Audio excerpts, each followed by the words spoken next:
Hello friends, आज फिर से मैं आपके साथ जुड़ना चाहता हूं और फिर एक थ्योरी से रिलेटेड एक वीडियो में लेके आया हूं जिसमें कि आपको डेड बूट सीक्वेंस के बारे में कुछ नॉलेज दूंगा। जैसे आपका कोई डेड फ़ोन अगर आता है तो उसको कैसे डायग्नोज करना है। देखिए, ये जो मैं बताने वाला हूँ आपको, ये ऑल कॉलकॉम जो है ना, एक मास्टर ट्रिक मैं आपको बताने वाला हूँ। कोई भी कॉलकॉम का फ़ोन आया, कोई भी एवरीथिंग, तो उसमें आपको ट्रेसिंग कैसे करनी है। 2 टेस्ट फंड बताऊंगा। जो किसी भी कॉलकॉम का जो कोई भी फ़ोन होगा, आपको खाली ये देखना है कि कॉलकॉम का उसमें सीपीयू है कि नहीं। अगर उसमें कॉलकॉम का सीपीयू है तो कैसे ट्रेस करना है। एमटीके का है तो वो नेक्स्ट बताऊंगा मैं, ठीक है। अभी फिलहाल मैं ऑल कॉलकॉम की बात कर रहा हूँ और फिर यहाँ पे मैं थोड़ा सा मिनिमाइज कर लेता हूँ इसको मैं, और मैं यहाँ पे जो थोड़ा नोट थोड़ा बना लेता हूँ, तो इसको डिलीट कर देता हूँ मैं। तो यहाँ पे मेरा नोट का जो जगह है मैं उसको ठीक कर लेता हूँ। तो फ्रेंड्स, फिर आया था डायग्राम पे हम लोग, और ये मेरा नोट है, नोट पैड मैं इसको कर देता हूँ। तो यहाँ पे मैं एक्चुअली मैं टाइप करने आता हूँ all Qualcomm, all Qualcomm, all Qualcomm dead boot sequence, dead boot sequence. तो इसमें क्या है, सबसे पहला जो टेस्ट पॉइंट आपको क्या करना है। देखिए, सबसे पहले इसमें क्या होता है, अगर फ़ोन आपका डेड है, पावर की अगर नॉट वर्किंग में, ठीक है, पहला जो पॉइंट मैं यहाँ पे करता हूँ टारगेट, पावर की नॉट वर्किंग, सॉरी गलत दिया मैंने, नॉट वर्किंग। अगर आपका पावर की आप डीसी मशीन में लगाते हैं कोई मोबाइल को और उसमें पावर की नॉट वर्किंग, पावर की प्रेस करने पे कुछ रीडिंग नहीं आता है, नॉट वर्किंग, तो क्या चेक करना है। तो इसमें आप देख सकते हैं, मैं पॉइंट नहीं लिख रहा हूँ फिलहाल, मैं यहाँ पे मैं आपको बता देना यहाँ पे किस तरह से आपको ट्रेस करना है। तो उसमें आपकी ट्रेसिंग आती है फर्स्ट, जो का VPH power check, VPH power check आपको पता होगा वीपीएच पावर क्या होता है। अगर इतना नहीं पता तो फिर बूट सीक्वेंस बता के भी कोई फायदा नहीं है, ठीक है। यहाँ वोल्टेज कितनी, 2.9 टू 4.2 वोल्टेज, ठीक है। ये पहला है, थोड़ा सा इसको बड़ा कर देता हूँ मैं, ठीक है। यार ये क्या हो रहा है, इस तरह से मैं कर देता हूँ, ठीक है। देखिए, फर्स्ट मैंने क्या बताया, इसमें पावर की नॉट वर्किंग है तो वीपीएच पावर चेक करना है, जो कि 2.9 से 9 टू 4.2 वोल्टेज तक होता है। उसके बाद वीपीएच पावर अगर आपका ओके है, वीपीएच आपका ओके, सपोज वीपीएच आपका ओके है, ओके लिख देता हूं यहाँ पे मैं, ओके। अगर वीपीएच ओके है तो आपको क्या चेक करना है, तब आपको चेक करना पड़ेगा, क्रिस्टल को चेक करना पड़ेगा। क्रिस्टल है, ठीक है। उसके बाद बक कॉइल है,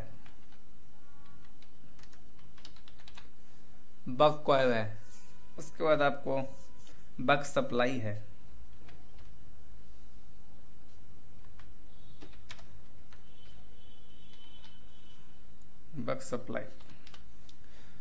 बक सप्लाई चेक करनी है, वीपीएच की कॉइल चेक करनी है, वीपीएच पावर की वोल्टेज आपको चेक करनी है। इन चीज़ों, कभी कभी देखा है इन वोल्टेज में कभी भी कुछ आता नहीं है, ठीक है। कभी कभी हमने अगर इसमें आपने फॉलो किया होगा तो पावर आईसी भी ठीक रहती है और वीपीएच पावर की जो सप्लाई वो बन रही है हमारी, और क्रिस्टल भी ओके है, बक कॉइल भी ठीक है, वर्किंग में है, और बक सप्लाई नहीं बनती है कभी भी। तो उस कंडीशन में बक सप्लाई अगर ओके है, ओके, तो हम सीपीयू एमएमसी में जा सकते हैं। बक सप्लाई ओके होगी तो डेफिनेटली हमारा जो फोन हमारा होल्डिंग कंडीशन में आ जाएगा और डीसी में हमारा रीडिंग लेगा, ठीक है। बक सप्लाई फिलहाल यहाँ पे हम इसको कट कर देते हैं। पावर की नॉट वर्किंग की कंडीशन बता रहा हूँ, तो इसमें फॉल्ट आपको मिल जाएगा बेसिकली, ठीक है। और उसके बाद हम देख सकते हैं सीपीयू को, ठीक है। सीपीयू अगर हमारा फॉल्टी होता है तो ये सिचुएशन आती है, पावर की नॉट वर्किंग में रहता है ऑल कॉलकॉम बूट सीक्वेंस, फिलहाल मैं इसके बारे में बताता हूँ और फिर डिटेल में हम लोग जाएंगे। लेकिन फिलहाल हम समझते हैं कि अगर आपका कोई फ़ोन डेड आता है और वो हर डीसी मशीन में लगाते हैं, पावर की नॉट वर्किंग, मतलब पावर की प्रेस करते हैं तो कोई भी रीडिंग नहीं लेता है, या 0110 लेता है, या फिर रीडिंग लेता ही नहीं है। इस कंडीशन में और भी एक चीज़ आती है जिसको बोलते हैं शॉर्टिंग। एंड शॉर्टिंग लिख देता हूँ, शॉर्टिंग।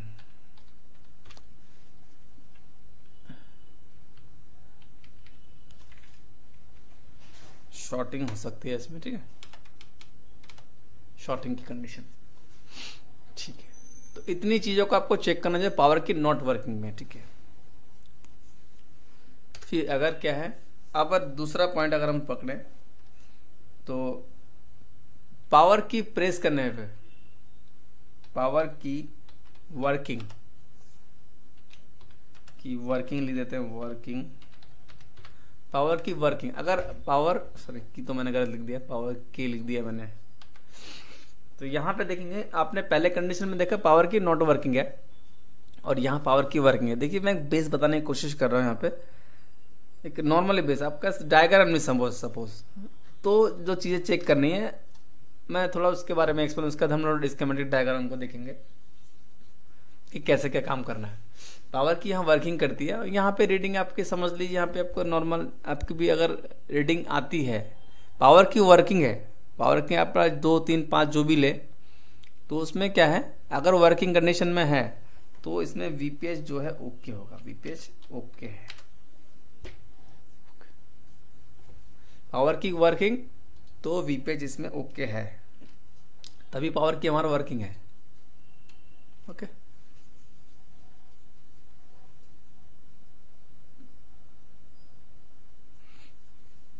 तो अगर हम डायग्राम में देखें, पावर की वर्किंग के बाद हमें अगर पता लगाना है कि हमारा पावर की वर्किंग हो रहा है, जैसे आपका सब बोल रहे कितना भी रीडिंग ले बेसिकली, तो हम लोग वीपीएच तो ओके मान ही सकते हैं, लेकिन वीपीएच पावर की जो आईसी हमारे चार्जिंग, वो प्राइमरी पीएम जिसको हम बोलेंगे, क्योंकि हमारे हर सेक्शन में पावर कॉलकॉम में देखिएगा 2 आईसी होगी, उसमें प्राइमरी पावर जो कि आपकी चार्जिंग आईसी होगी। जैसे अगर मैं डायग्राम खोलता हूँ यहाँ पे, वी बस यहाँ पे सेलेक्ट करता हूँ, वी बस यहाँ पे सिलेक्ट करता हूँ, तो यहाँ पे देखिए हमारी चार्जिंग आईसी यहाँ पर आ जाएगी, ठीक है। तो PMI 8952 ये जो आईसी है, इसके अंदर आपका PMI लाइट और ग्राफिक इसमें है, आई मतलब करंट, PM पावर मैनेजमेंट, तो ये प्राइमरी पावर ही बोल सकते हैं, चार्जिंग आईसी या DC कन्वर्टर आईसी, तीनों एक ही नाम है इसके, मतलब तीनों इस आईसी को 3 नाम से हम लोग बोल सकते हैं। Power IC, primary power IC बोल सकते हैं, इनकी प्राइमरी सेक्शन में लगी होती है, यही चार्जिंग आईसी है, यही चार्जिंग वीपीएच अप्लाई बनाती है। वीपीएच अगर देखिएगा तो यहाँ पे देखिए यही इसी के थ्रू वीपीएच और बनती है। और यहाँ देखेंगे USB इन हो रहा है, फिर MID, फिर चार्जिंग, फिर उसका यहाँ देखिएगा वीपीएच और बन रहा है यहाँ पे। यही सप्लाई बनना बहुत ज़्यादा जरूरी है। और इसके अंदर अगर इस आईसी के अंदर भी अगर फॉल्ट आपका होता है तो भी हमारा सेट डेड कंडीशन में चला जाएगा।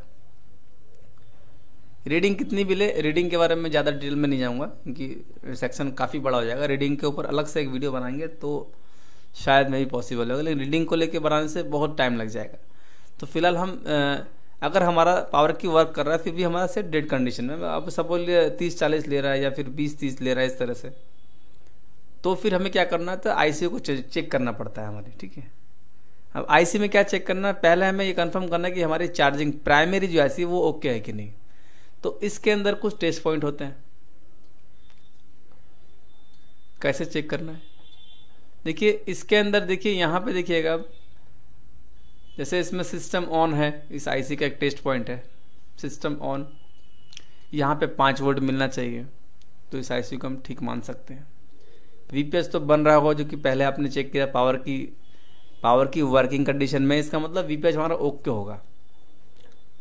और यहाँ पे देखिए पावर गुड सिस्टम ओके लिखा हुआ है, सिस्टम ओके, तो ये एक सप्लाई है जो कि हमारी सेकेंडरी पीएम को जाती है। तो ये सप्लाई अगर हमारी 1.8 मिल जाती है, ये 1.8 से ये कहाँ जाती है देख लेते थोड़ा सा हम। इसको अगर हम कॉपी करते हैं तो नेक्स्ट करेंगे तो ये सप्लाई देखिए कहाँ जा रही है, ये हमारी दूसरी आईसी में जा रही है, सेकेंडरी आईसी PM 8953 में जा रही है। तो ये आईसी का टेस्ट पॉइंट भी यहाँ दिया, यहाँ 1.8 वोल्टेज मिलेगी हमें। तो यहाँ पे 1.8 अगर वोल्टेज हमें मिल जाती है तो इसका मतलब प्राइमरी जो पावर आईसी हमारी है, जैसे कि हम चार्जिंग आईसी बोलते हैं, डीसी टू डीसी आईसी, वो आईसी हमारी ओके है, ओके मान सकते हैं उसको। तो उस पर हम जरा सी भी छेड़छाड़ नहीं करेंगे, ठीक है। उसके बाद आता है हमारा नेक्स्ट पॉइंट आता है हमारी जो रीडिंग। इसके बाद अगर आईसी को अगर हमें चेक करना है तो यहाँ पे इस आईसी के लिए देखिए, मैं बता रहा हूँ आपको एक चीज़ मत ध्यान में रखिएगा हमेशा, डेट बूट सीक्वेंस की जो चीज़ बता रहा हूँ, कोई भी कॉलकॉम का हैंडसेट हो कोई भी, उसमें खाली आपको एक ही चीज़ देखना है कि वो कॉलकॉम का है सीपीयू या फिर एमटीके का है। अगर कॉलकॉम का है तो आपको इस तरह से बेस चेक करना है। तो यहाँ पे हर आईसी के जो है बूट सीक्वेंस होते हैं। मेरे पास ऑलरेडी बहुत सारे बूट सीक्वेंस मेरे पास हैं, तो यहाँ पे बूट सीक्वेंस के अकॉर्डिंग काम करना पड़ेगा। तो यहाँ पे सप्लाई को हमें चेक करना पड़ता है, तो उसका बूट सीक्वेंस है, मैं आपको दिखाता हूँ, वो आप अगर नोट कर लीजिएगा तो बहुत अच्छा रहेगा। क्योंकि एक तो 2 सप्लाई से हम पता लगा सकते हैं कि हमें सीपीयू में काम करना है या फिर पावर सेक्शन में काम करना है, और दूसरा है पावर सेक्शन में काम करना है तो पावर सेक्शन में कैसे काम करना है, कैसे हम पार्टिकुलर एक आईसी के ऊपर काम करें। जैसे कि मैंने आपको बताया सिस्टम ओके जो सप्लाई है, सिस्टम ओके अगर ओके है, अगर यहाँ पे लिख दो system okay, system okay, system okay अगर ठीक है तो यहाँ पे पीएमआई ओके मान सकते हैं, सिस्टम ओके पीएमआई ओके, ठीक है। उसके बाद क्या करें, एक आईसी तो हमारी कंफर्म हो गया ओके, अब हमें क्या सेकेंडरी आईसी दूसरी आईसी में काम करना पड़ेगा। तो दूसरी आईसी में कैसे हम चेक करें कौन कौन से ऐसे टेस्ट पॉइंट है, कौन कौन से सप्लाई है जिनको हम ट्रेस करके ये पता लगा सकते हैं कि इस पावर आईसी जो है, ये पावर आईसी, इस पावर आईसी में ऐसी कौन सी चीज़ को हम चेक करें कि पता चल जाए कि इसमें ओके है कि नहीं। तो यहाँ पे हम हमारा बूट सीक्वेंस को मैं ओपन करता हूँ, ठीक है। मेरे पास जो बूट सीक्वेंस है, ठीक है, मैं ज़रा ओपन कर लेता हूँ तो थोड़ा देखिएगा आप। देखिए अगर आप देखिएगा मैं आपको जो हमारे बूट सीक्वेंस है, देखिए मेरे पास इतने सारे बूट सीक्वेंस अगर आप देखिएगा तो अभी जो लेटेस्ट फ़ोन आ गया उसमें 8150, 7150, 8450 आईसी बूट सीक्वेंस, 660 का, 439 का, बहुत सारे बूट सीक्वेंस हम लोग का अवेलेबल है जो कि हम क्लास में देते हैं अपने जो हमारे स्टूडेंट उनके लिए, ओनली फॉर स्टूडेंट, अदरवाइज किसी के भी लिए नहीं है। एक्चुअली ये सब चीज़ें बहुत डीपली चीज़ें हैं और इन चीज़ों को बाहर हम लोग शेयर नहीं करते हैं। तो ये ओनली क्लास में जो पढ़ते हैं उनके लिए सब है, ठीक है। हम लोग मेहनत, देखिए आप लोग को जितना हो सकता है, मैं जितना पॉसिबल है कि बिना पैसे से दिया सकता है वो सब चीज़ें नॉलेज दे रहा हूँ, लेकिन जो चीज़ें सीखने का जो लोग पैसा पेड करके जो लेते हैं उनके लिए थोड़ा अलग ही कुछ होता है। तो चलिए हम टॉपिक पे आते हैं। वैसे भी जो मैं आपको देने की कोशिश कर रहा हूँ उससे आप बहुत कुछ सीख सकते हैं, और समझदार को तो इशारा ही काफ़ी है। आप अगर ध्यान से अगर देखिएगा तो मैं जो बता रहा हूँ वो आपको नॉर्मली आपको काम आने वाला है। तो यहाँ पे मैं स्कीमेटिक, मेरे पास कुछ फ्री स्कीमेटिक है, मतलब जो कि किसी को अगर चाहिए तो मुझे बोल सकते, देखिए यहाँ पे इतने सारे स्कीमेटिक मेरे पास जो है फ्री हैं, वो मैं सेंड कर सकता हूँ किसी को भी। तो अगर किसी को चाहिए हो कुछ भी तो मुझे बोलना, मैं सेंड कर दूंगा, ठीक है। लेकिन बेसिकली मैं आपको दिखाने की कोशिश कर रहा हूँ बूट सीक्वेंस, और ये अप्लाई किस में होगा वो बताऊँगा आपको। नोट 4 का मैं खोलता हूँ यहाँ पे, नोट 4 का जब हमने खोला था तो हमको जो भी काम करना है, हमें मॉडल वाइज नहीं काम करना, हमें देखना है कि उसमें कौन सी आईसी यूज़ की गई है। हमारे पावर मैनेजमेंट के लिए, चार्जिंग आईसी के लिए कौन सी आईसीयू का यूज़ किया, हमारा सीपीयू कौन सा यूज़ किया गया इसमें। तो यहाँ मैं इसके बूट सीक्वेंस जो कि ट्रबल शूटिंग यहाँ पर है, और यहाँ पे अगर आप देखिएगा तो यहाँ पे इनका जो हमें बूट सीक्वेंस दिखाई देता है, ये देखिएगा यहाँ इसके बूट सीक्वेंस है। तो यहाँ अगर मैं थोड़ा सा इधर थोड़ा हो गया तो थोड़ा सा इधर हो गया है बूट सीक्वेंस, थोड़ा सा मैं जूम आउट कम कर देता हूँ। ये क्यों उधर नहीं आ रहा है, चलो कोई बात नहीं, मैं थोड़ा सा इसको इधर जाना चाहिए था लेकिन ये इधर जा नहीं रहा है, चलिए कोई बात नहीं। तो यहाँ आप देखिएगा ये हमारा जो है ऐसे का बूट सीक्वेंस है, ठीक है। सबसे पहले डेट कंडीशन में आपने जो प्राइमरी जो आईसी है उसको आपने कंफर्म कर लिया है, ठीक है। अगर प्राइमरी आईसी को अगर आपने कंफर्म कर लिया, मैं अगर सोचता, मैं देखता हूँ जरा, मैं इसका अगर क्रॉप करके अगर इसको ले सकता हूँ तो 1 मिनट, मैं अगर क्रॉप करूँ इसको, या तो कोई ऑप्शन नहीं दिया क्रॉप करने का, पेज व्यू, थोड़ा सा मैं कोशिश करता हूँ, यहाँ मेरी स्क्रीन पूरी नहीं आ रही शायद, और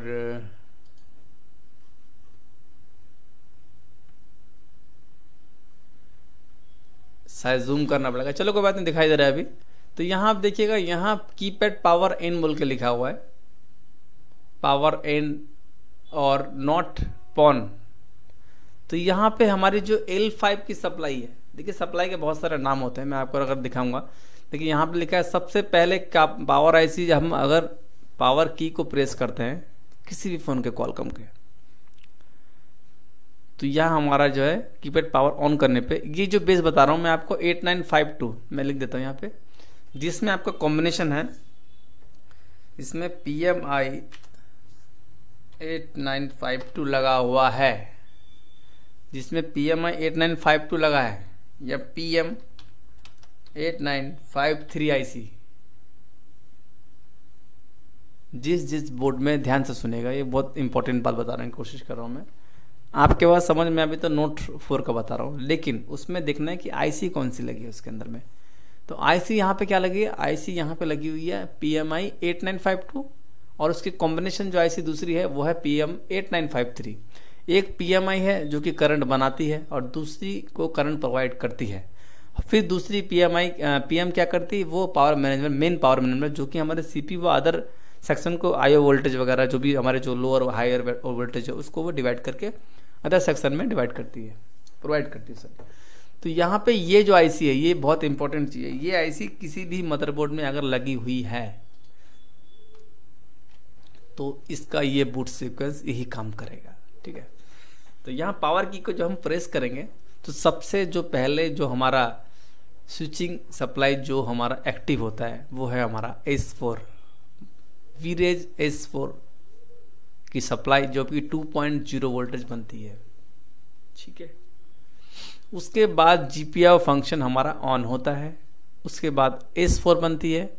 देखिए यहाँ पे अगर मैं जूम नहीं कर पा रहा हूँ, एक्चुअली थोड़ा जूम करने से मेरा जो एरिया थोड़ा कम हो जा रहा है। तो वीरेज की जो S4 की सप्लाई 2 वोल्टेज होती है यहाँ पे। उसके बाद GPIO अगर देखेंगे GPIO मोड एक्टिव हो जाता है। फिर वीरेज S7 जो कि हमारी वोल्टेज देखेंगे 0.9, मैं थोड़ा और ऊपर करूँगा और भी, मैं ठीक है मैं नीचे कर देता हूँ, ठीक है। उसके बाद दो जगह इन सप्लाई के बीच में दो जगह हमारे जो क्लॉक जनरेट होते हैं, एक यहाँ पे देखिएगा आप, यहाँ पे क्लॉक जनरेट हो रहा है। यहाँ थोड़ा मैं जूम कर देता हूँ थोड़ा सा, ये देखिए यहाँ पे स्लिप क्लॉक है ये वाला, जो कि 32.32 किलो की फ्रीक्वेंसी यहाँ जनरेट होती है, ठीक है। और यहाँ पे BBCL का है बेस बैंड क्लॉक, जो हमारे ड्राइवर लेने के लिए जवाबदार है, जो हमारे बेस बैंड के लिए जवाबदार है। बहुत सी चीज़ें बेस बैंड क्लॉक के जरा वाईफाई वगैरह बाद बाकी बहुत सारे सिग्नल, ये मेन क्लॉक है। और ये दोनों स्लिप क्लॉक और बेस बैंड क्लॉक, यहाँ पे 19.20 मेगाहर्ट्ज़ की फ्रीक्वेंसी मिलती है। आप नॉर्मली बिना DSO के भी चेक कर सकते हैं, कोई दिक्कत नहीं। DSO होना जो बहुत इंपॉर्टेंट ऐसा नहीं है, लेकिन DSO में आप ग्राफ देख सकते हैं। और DC की मतलब आप मल्टीमीटर की वजह से आप ये भी चेक कर सकते हैं नॉर्मली, ठीक है। तो यहाँ पे अगर आप आइएगा नीचे, मैं थोड़ा कर देता हूँ, थोड़ा नीचे करता हूँ, और यहाँ पे मैं टोटली जो बूट सीक्वेंस है वो आपको थोड़ा दिखाऊंगा। तो यहाँ पे आपको क्लियर दिखाई दे रहा होगा, ठीक है। सबसे पहले पावर की अगर प्रेस करते हैं, पावर की में 1.8 वोल्टेज, और ये कौन से कंपोनेंट पे देखने को मिलेगा 1.8 वोल्टेज, ये भी यहाँ पे बताया गया है, ठीक है। तो कीपैड पावर N लिखा हुआ है। उसके बाद आपको वोल्टेज रेगुलेटर S4 2.05, उसका वीरेज वोल्टेज रेगुलेटर S4 0.95। तो इस तरह से सप्लाई टोटल एक 1 to 1, ये सप्लाई अगर नहीं बनती है तो यहाँ पे नहीं बनेगी, यहाँ पे नहीं बनेगी तो फिर ये नेक्स्ट सप्लाई। तो इस तरह से ये टोटल पूरा बूट सीक्वेंस है। ये देखो CPU का है, CPU की जो सप्लाई है, CPU की होल्डिंग सप्लाई है। तो ये पावर आईसी से अगर एक भी सप्लाई मिसिंग है, ये टोटल हमारी सेकेंडरी पावर आईसी जो है ना उससे जनरेट होती है। तो यहाँ पे देखिए, यहाँ पे रैम के लिए वोल्टेज भी दी गई है S3। अगर हम कोई भी सप्लाई को सर्च करते हैं, इसमें आपको दिखाता हूँ यहाँ पे कि हमारी S4 की सप्लाई, मैं एक सप्लाई के बारे में बताने की कोशिश कर रहा हूँ आपको। वो वोल्टेज रेगुलेटर S4, मैं डायग्राम पे थोड़ा आ जाता हूँ, ठीक है। तो यहाँ पे अगर लिखता हूँ S4, अगर मैं यहाँ पे क्लिक करूँगा तो यहाँ पे आप देखिएगा, यहाँ मेरा S4 आ गया। इधर देखिए S4 यहाँ पे लिखा हुआ तो ये S4 नहीं, इसको मैं देखता हूँ कहाँ से जनरेट, यहाँ से जनरेट नहीं हो रही है, यहाँ से यहाँ पे एक पॉइंट है। तो ये देखिए ये हमारा S4 की सप्लाई है। तो सबसे पहले पावर की प्रेस करने पे यहाँ पे लिखा हुआ है इंडक्टर पावर 2.2 माइक्रो हेनरी की कॉइल है। यहाँ पे 2.4 एम्पियर हाई एलडीओ बोल सकते हैं, यहाँ पे हाई एम्पियर यहाँ पे जनरेट होता है, ठीक है। और यहाँ पे S4 की सप्लाई कितनी आती है वो भी यहाँ पे लिखा हुआ है। तो यहाँ पे देखिए इतनी सारी कॉइल लगी है। अगर आप देखिएगा, अगर लेआउट में भी अगर देखिएगा तो यहाँ पे ये हमारी जो ये वाली हमारी चार्जिंग आईसी है, प्राइमरी पीएम। और अगर हम और पीछे की तरफ पलटते हैं तो ये वाली जो हमारी है, अगर यहाँ देखेंगे तो ये वाली हमारी आईसी जो है ये हमारी सेकेंडरी पावर आईसी है, जो कि पावर मैनेजमेंट। तो यहाँ पे ये पावर मैनेजमेंट जो आईसी है, इस आईसी के पास अगर देखिएगा तो 1 2 3 4 5 6 7 स्विचिंग कॉयल, बक कॉयल जिसको हम बोलते हैं, या फिर बक सप्लाई बोल सकते हैं इसको, स्विचिंग। तो ये जो है हमारी एलडीओ की सप्लाई, एलडीओ नहीं सॉरी, ये हमारे जो है बक सप्लाई है। बक सप्लाई से जो सप्लाई बनती है उसके इनपुट से हमारा एलडीओ की सप्लाई बनती है, ठीक है। तो अगर इस सप्लाई, ये इस आईसी का पूरा रोल है बूट सीक्वेंस में। तो कहीं ना कहीं अगर हमारा कोई भी बूट, अगर सेट हमारा डेड है तो हमें अगर स्टेप बाय स्टेप तरीके से भी बूट सीक्वेंस अगर चेक करते हैं तो भी हमें फॉल्ट फाइंड हो जाएगा। तो फिर से हम जरा मेरे जो मैंने डायग्राम खोला यहाँ पे तो आए थे। तो यहाँ पे देखिए S4 की सप्लाई मैंने सर्च की है, और मैं अगर स्कीमेटिक पे आता हूँ यहाँ पर ये हमारा लेआउट है, और यहाँ पे देखिए स्कीमेटिक पे यहाँ मैंने S4 सर्च किया है। तो S4 सर्च किया, यहाँ अगर देखेंगे L1203 हमारा कॉयल है। तो यहाँ हमें सबसे पहले सप्लाई S4 बननी चाहिए यहाँ पे, तब हमारी नेक्स्ट सप्लाई बनेगी, ठीक है। तो यहाँ हम देखें कौन सी 1205 जो है हमारा, ये 1203 की जो कॉयल है ये कॉयल, और सप्लाई हमारी 1208 पे हमें 2.05 मिलनी चाहिए, ठीक है, सबसे पहली सप्लाई। और ये हमारा क्रिस्टल है, यहाँ पे ये जो कैप लगा हुआ है यहाँ पे हमें 19.20 मेगाहर्ट्ज की फ्रीक्वेंसी मिलनी चाहिए।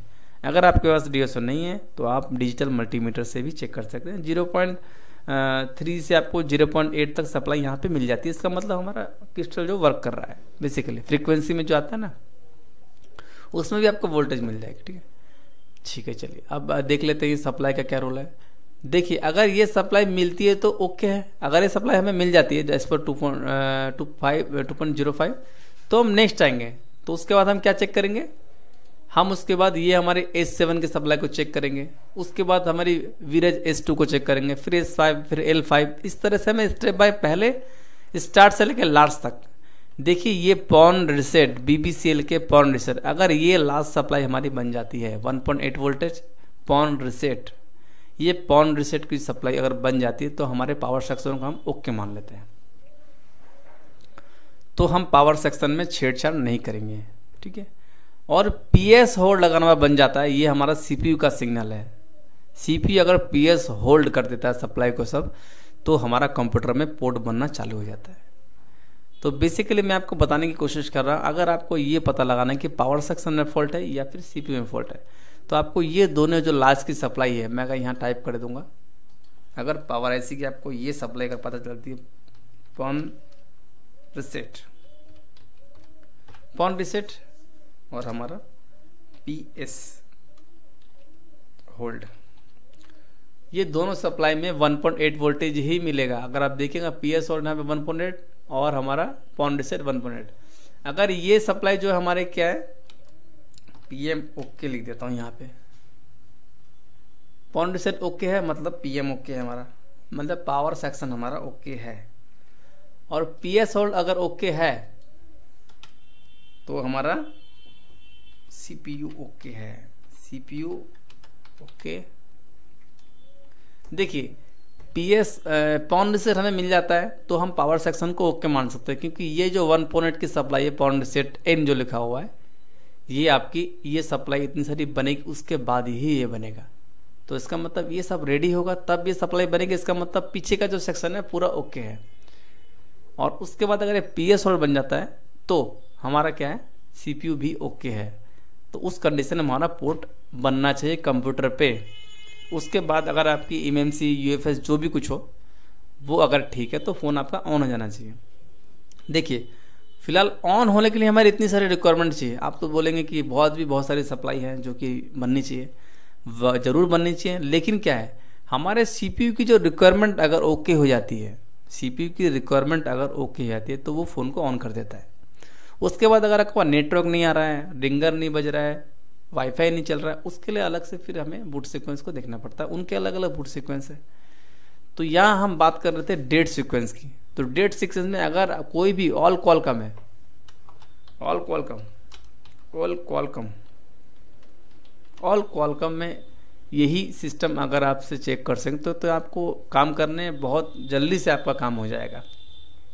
इतनी चीज़ों को चेक कर लीजिए। यहाँ पे सबसे पहले ही आपके पावर की प्रेस करने पे अगर आपका रीसेट, देखिए आपको बूट सीक्वेंस समझ लिया आपका नहीं है ये तो चलिए बूट सीक्वेंस आपका हो गया कि अभी PMI 8952 और PM 8953 का बूट सीक्वेंस आपका सभी मिल चुका है, क्योंकि मैंने यहाँ पे ऑलरेडी दे दिया है। आप यहाँ पे फोटो क्लिक करिए, देख लीजिए, कभी भी कैसे भी कुछ देख सकते हैं।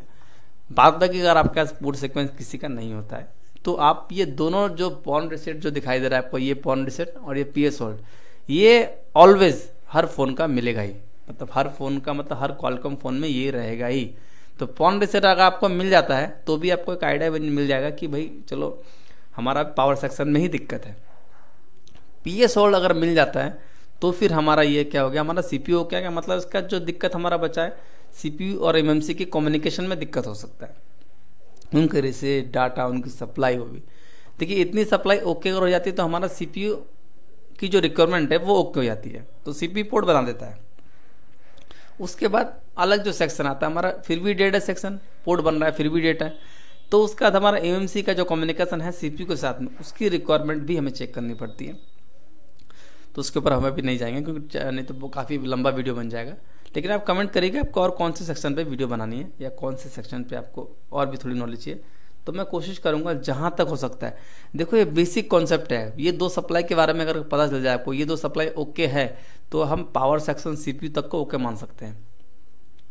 और बाद बाकी आपके पास क्या प्रॉब्लम है, क्या हो रही है, उसको अगर आप मुझे अगर कमेंट करेंगे तो मैं आपको ज़रूर उसका आंसर भी जरूर देने की कोशिश करूँगा। देखिए इतना ही टाइम है मेरे पास फ़िलहाल, तो आज के लिए इतना ही वीडियो। तो thank you for watching my YouTube channel. अगर वीडियो आपको अच्छा लगे तो शेयर करिए, सब्सक्राइब करिए, क्योंकि मैं ज़्यादा से ज़्यादा चीज़ें बिना पैसे की देने की कोशिश कर रहा हूँ। क्योंकि ट्रेनिंग के बाद क्या मिलेगा नहीं मिलेगा वो तो मैं अभी इतना ऐड नहीं करूँगा, क्योंकि क्या ऐड लोग बहुत करते हैं ये मिलेगा वो मिलेगा, लेकिन यहाँ पे मैं जो कॉन्सेप्ट दे रहा हूँ यहाँ पे ये वो एक बेसिक कॉन्सेप्ट दे रहा हूँ कि नॉर्मल बंदा भी रिपेयर कर सके, किसी को दोबारा सपोर्ट की ज़रूरत ना पड़े, वो खुद से रिपेयर कर सके, खुद से रिपेयरिंग कर सके, खुद से फॉल्ट को फाइंड कर सके, फॉल्ट को रिपेयर करने के लिए क्या क्या टेक्निक का होना जरूरी है वो खुद से बिल्ड कर सके अपने आप में। तो इन सब चीज़ों के ऊपर ध्यान दिया जाता है। तो फ्रेंड्स वीडियो अभी यहाँ तक रहेगा और आपसे मैं अलविदा चाहूँगा। Thank you.